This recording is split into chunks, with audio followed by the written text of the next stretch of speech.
Olá, Suzy Lemos aqui no Pode Vir. Tudo bem com vocês? Aqui tá tudo ótimo, sempre. E sempre trazendo para vocês o que existe de melhor, né? Hoje eu estou com duas pessoas aqui maravilhosas. E o assunto, então, inigualável, autismo. Estou com o doutor Rodrigo Rodrigues e o doutor Carlos Alberto Sobral Pinto.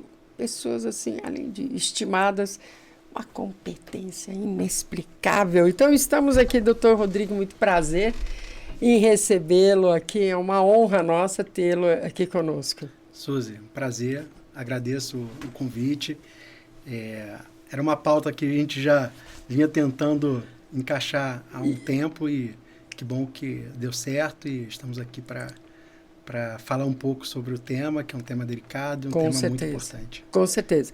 E, doutor Carlos, obrigada, veio lá do Rio também, aqui para estar aqui conosco. Muito obrigada por essa atenção e carinho. Eu que agradeço. É sempre importante a oportunidade que a gente tem para falar, não só desse, mas em outros temas coligados a esse assunto, né? Vai ser importante, obviamente, principalmente por ter você desse lado aí e mais uma vez te agradecer essa oportunidade. Autismo. Tanta informação, né? Ou melhor, tanta coisa para saber e pouca informação? Ou será que as pessoas não procuram, deixam um pouco isso de lado? Como é que funciona isso, né? Primeiro vamos apresentá-los. Agora, cada um fala um pouquinho de si, e depois entramos na pauta. Doutor Rodrigo, conta para nós um pouquinho o que o senhor faz. Bom, Suzy, eu sou sócio do C. Martins, responsável pela área tributária do escritório. Atuo na área tributária, eu acho que desde sempre. Estou há mais de 20 anos advogando em assuntos tributários. E estou aqui para a gente falar um pouco. Sobral vai ter oportunidade de, acho que, abrir o tema, que é importante a gente entender num aspecto geral, mas estou aqui para falar um pouco sobre os benefícios tributários que envolvem o direito do autista e trazer um pouco da minha expertise ao longo desse tempo para mostrar os caminhos, mostrar a amplitude desse direito e tentar apoiar quem de fato precisa de alguma ajuda. Perfeito. E o doutor Carlos Sobral, conte para nós um pouquinho da tua história. A gente não dá nem para falar muito de data, né? Pula essa parte. Mas eu também sou sócio do C. Martins, né? O Rodrigo é um amigo de longa data e está há um pouco menos tempo que eu no escritório. Estou no escritório desde a fundação, um escritório no Rio de Janeiro, que tem filial aqui em São Paulo. 33 anos? 33 anos tenho um escritório. Eu fui para lá ainda estagiário, enfim, fiz de tudo um pouco lá. E hoje eu fico mais à frente das relações institucionais do escritório, né? Observando o que acontece de mais importante, de mais interessante no direito, né? Te dou como exemplo essa pauta que a gente vai falar hoje aqui, que é o autismo, né? Um tema debatido de forma recente, mas de que é uma situação que acontece há muito mais tempo, que só é melhor verificada agora. E é um assunto... Você é vice-presidente, né, Sobral, da Comissão de Direitos dos Autistas e seus familiares da OAB Rio de Janeiro.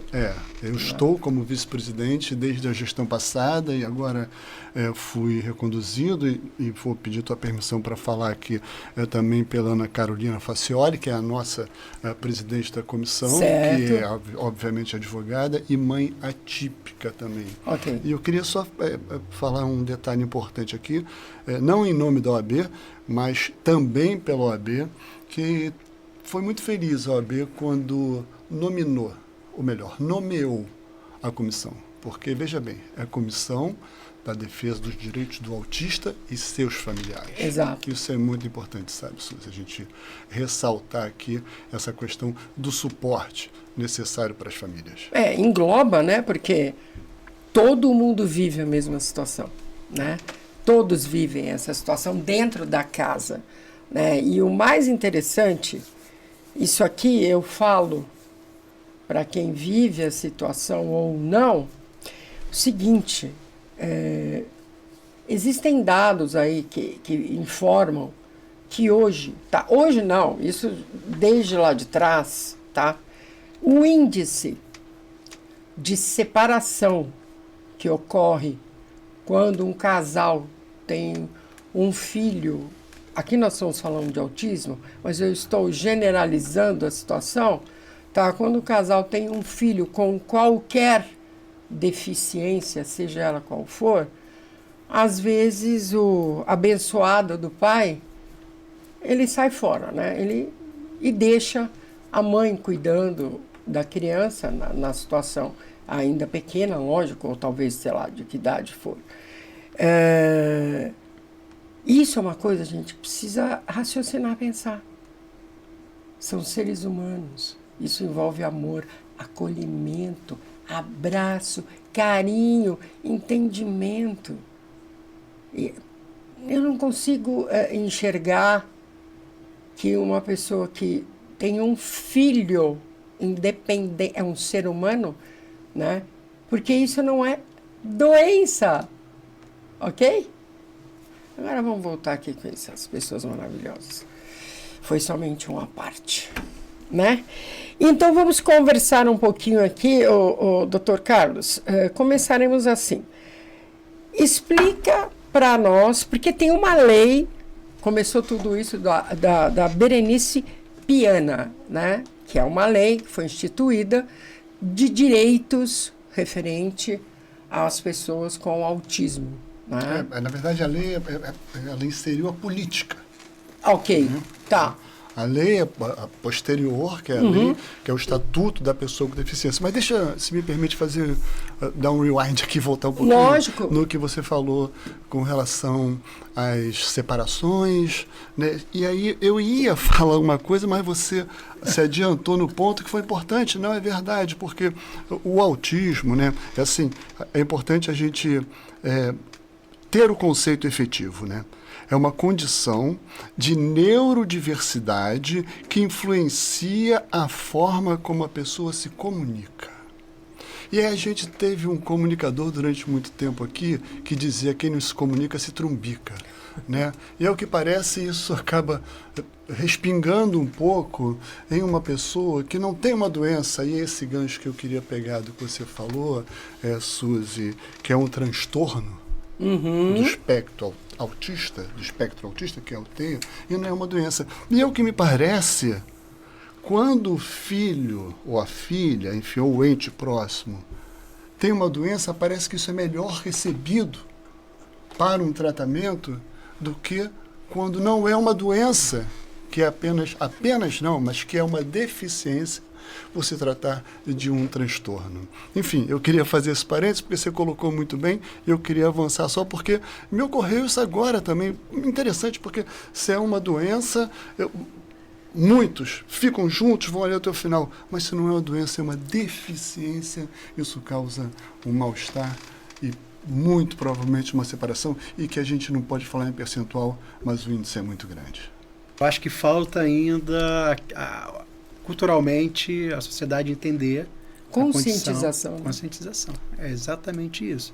Então, diferente das doenças que são amplamente conhecidas e que existem inclusive lei que tratam de isenções, se a pessoa tem um câncer, tem uma isenção de imposto de renda, enfim, algumas moléstias graves, a questão doenças raras, a questão da deficiência é diferente, não é uma doença.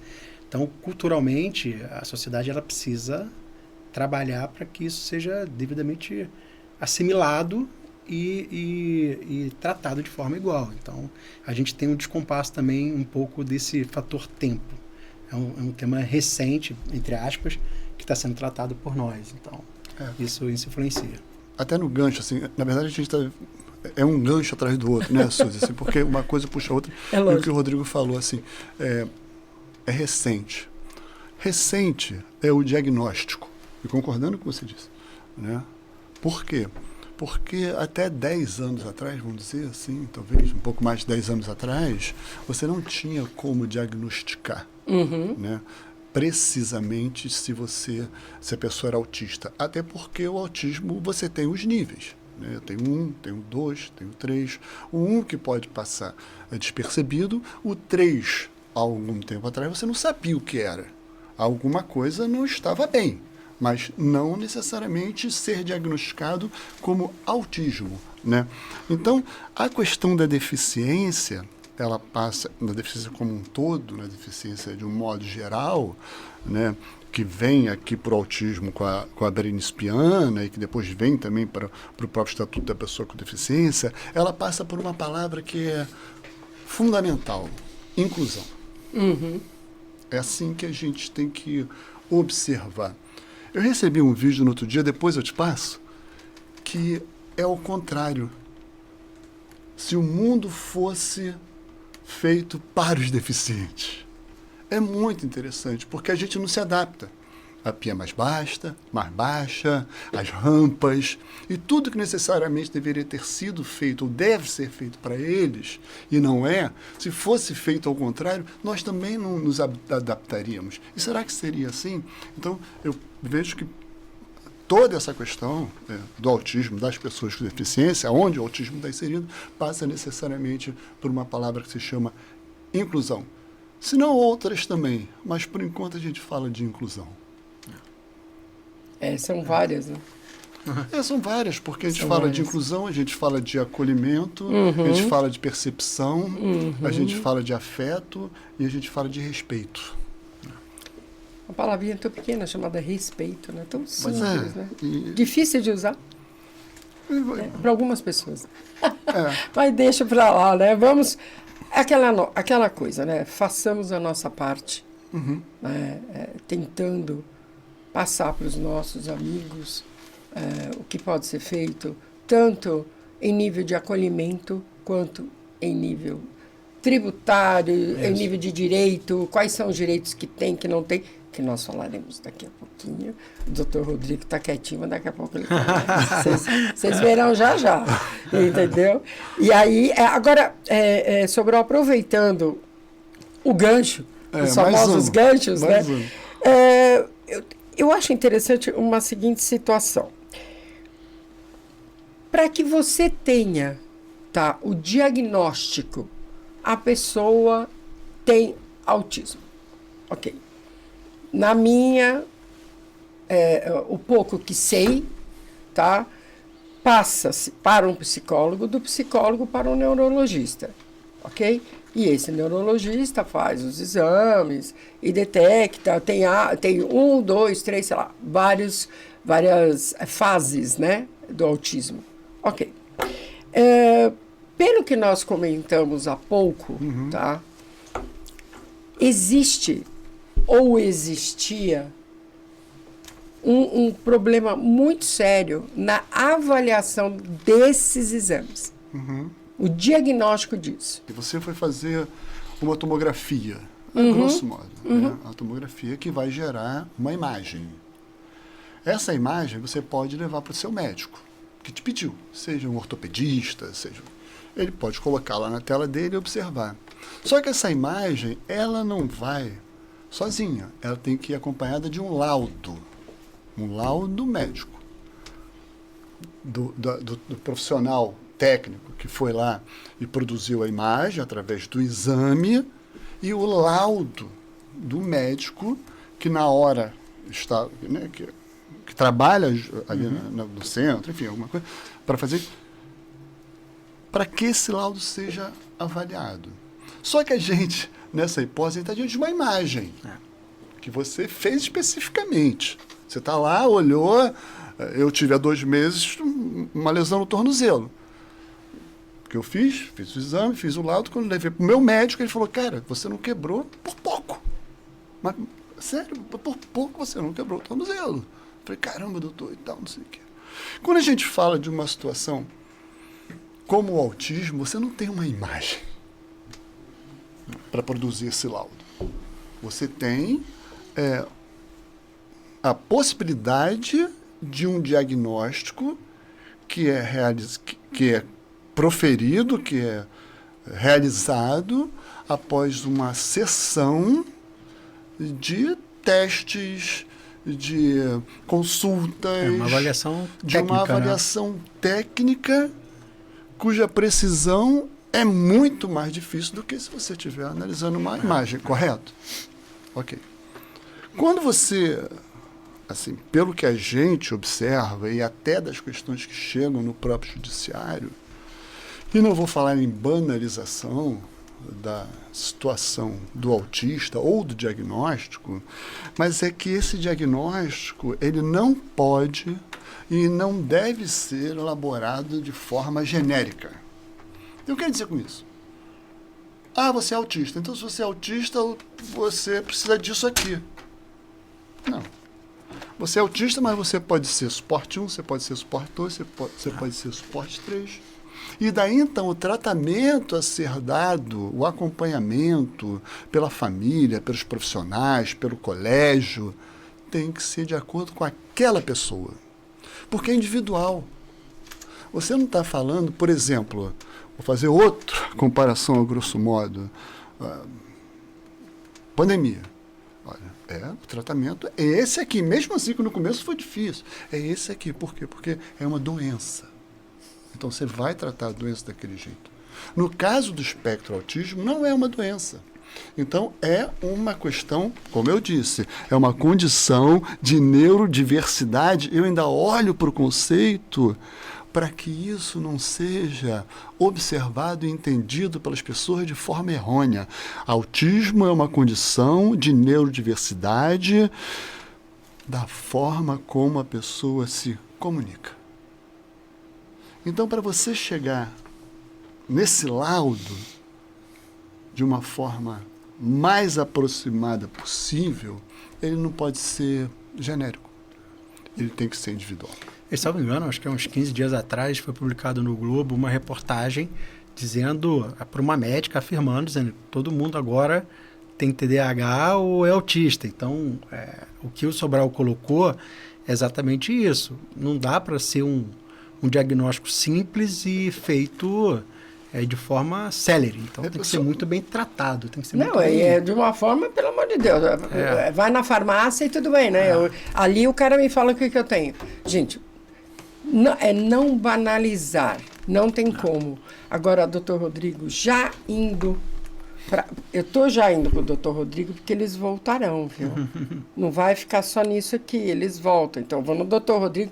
Na próxima tem mais doutor Sobral e doutor Rodrigo, vocês aguardem. Rodrigo, agora já seguindo para a linha dos direitos. Pelo pouco que eu li, o pouco que sei, são vários direitos que o autista tem e talvez as pessoas não saibam. Exato. Acho que lá no começo você falou sobre a comunicação da própria família. A gente observa também, quando a gente vai para o campo dos benefícios tributários para o autista, não uma falha de comunicação, talvez, do governo para as pessoas que possuem esse direito, mas talvez, podemos dizer assim, uma ausência de comunicação. E a comunicação ela é importante de um lado quanto do outro, da mesma forma que tem que haver a comunicação da família, com o médico, entre pai e mãe, tem que ter também do Estado com o contribuinte. E entendo que falta muito a ser feito. Dos direitos que eu posso dizer que o autista tem no âmbito tributário, eles vão desde o IPVA, de uma isenção de IPVA, até uma isenção de IPI e ICMS na compra de um veículo. É claro que toda essa isenção ela está baseada onde? No laudo. O laudo é o instrumento principal para a concessão dessa isenção. Tem outros requisitos que você tem que cumprir, em termos de documentação. Em alguns casos é possível ampliar esse benefício por representante legal do dependente autista. Mas fato é que o laudo ele é um instrumento principal. Sim, pontua alguns direitos, doutor, alguns direitos que o autista pode ter. Eu acho que de todos, acho que para mim, acho que é o mais importante hoje, que ainda se discute em âmbito judicial. Recentemente teve uma decisão do Conselho da Justiça Federal que permitia ao responsável legal, ao representante legal de um dependente autista, a fazer a dedução de 100% das suas despesas escolares. Hoje a gente tem uma limitação... 100%? 100%. Hoje a gente tem uma limitação legal com relação aos valores que você pode deduzir no seu imposto de renda de origem de despesa escolar. Para o caso do dependente autista, essa decisão, ela autorizou a dedutibilidade em 100% da despesa. Por quê? Porque se partiu de um conceito em que toda criança, todo contribuinte, vamos dizer assim, tem direito à educação. Uhum. A Constituição prevê isso, tá? Ali, a criança tem direito à educação. Hoje a gente já não encontra as escolas especiais. Eu acho que, se formos nos grandes centros, eu não sei, que São Paulo, Rio de Janeiro, você já não encontra as escolas especiais, porque a lei diz que quando o dependente está na escola, matriculado na escola especial, a despesa ali você consegue deduzir 100%. Mas aonde se encontra a escola especial? Quantas? Quantas existem? Você não pode hoje um autista morar, por exemplo, em Sorocaba e só ter uma escola especial em São Paulo? Como ele vai? Olha que maravilha. Ele não tem condição, os pais não têm uma condição talvez financeira de fazer esse transporte diário. Tem todo o tempo, tem todo... São vários fatores. Porque você tem escola, você tem tratamento, você tem uma série de atividades ao longo do dia. Então, assim, o autista ele tem que estar matriculado numa escola dentro do município dele, próximo da sua residência, ter uma locomoção de forma breve. Então, assim, quando a gente entende todo esse cenário, então, desde a despesa que um pai tem com aquele autista que está numa escola particular regular, ela também tem que ser admitida em dedutibilidade 100%.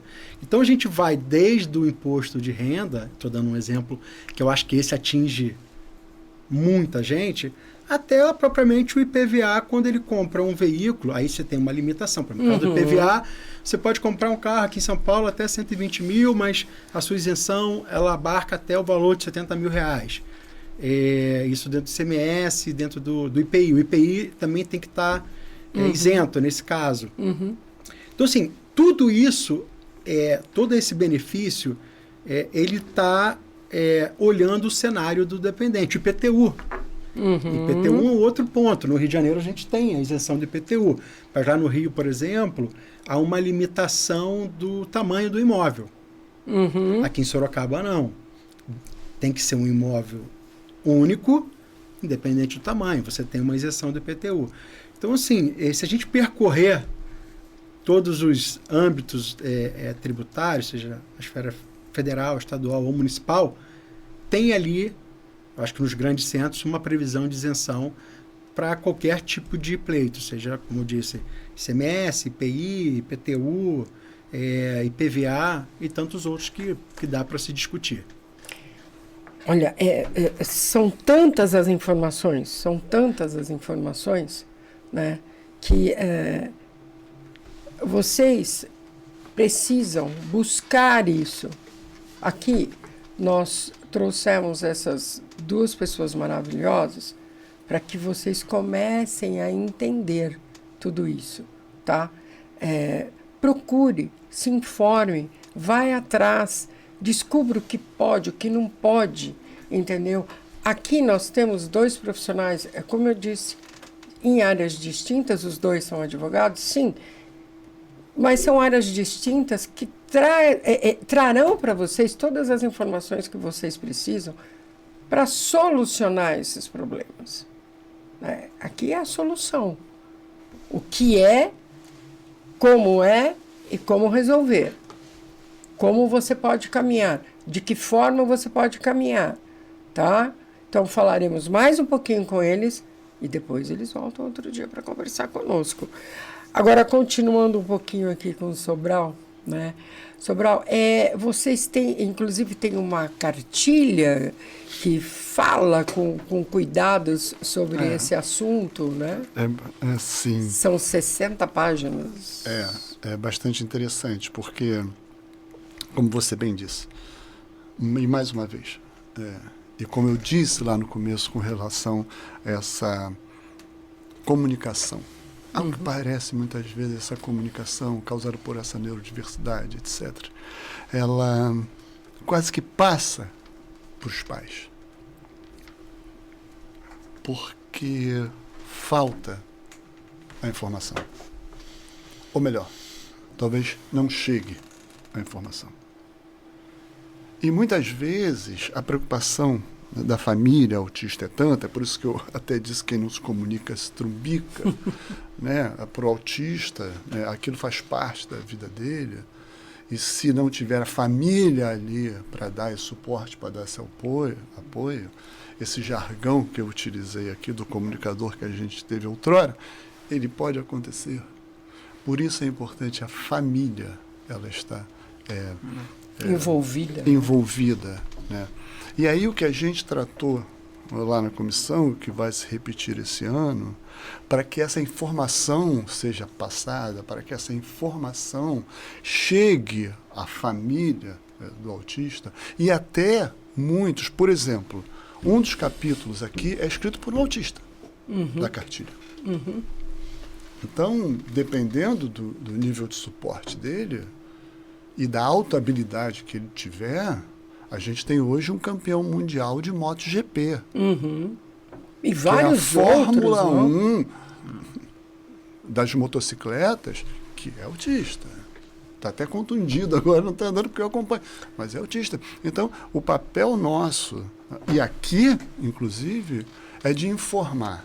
E uma forma que a gente encontrou coerente, já que trata de vários temas, a gente fala de bullying, a gente fala de cyberbullying, a gente fala das questões tributárias, né? Porque às vezes a família está tão envolvida ali na questão em si, na questão, eu não vejo como um problema, eu vejo como uma questão, que o imediatismo, até pela própria ansiedade que a gente vive nos dias de hoje, né, Suzy, assim, requer, ela fica muito debruçada sobre aquilo e às vezes sem tempo. De olhar para essa informação que traz benefícios legais. Mas tem um ponto aqui, Sobral, que eu acho que é importante. É claro que tem esse caminho que a gente tem que estruturar para a informação chegar, mas também tem um outro ponto que é muito importante. Quando a informação chega, essa família que você citou, que está muito mergulhada no dia a dia daquele autista, ela enfrenta também uma burocracia enorme. Sim, não tem dúvida. Tá, a informação chegou.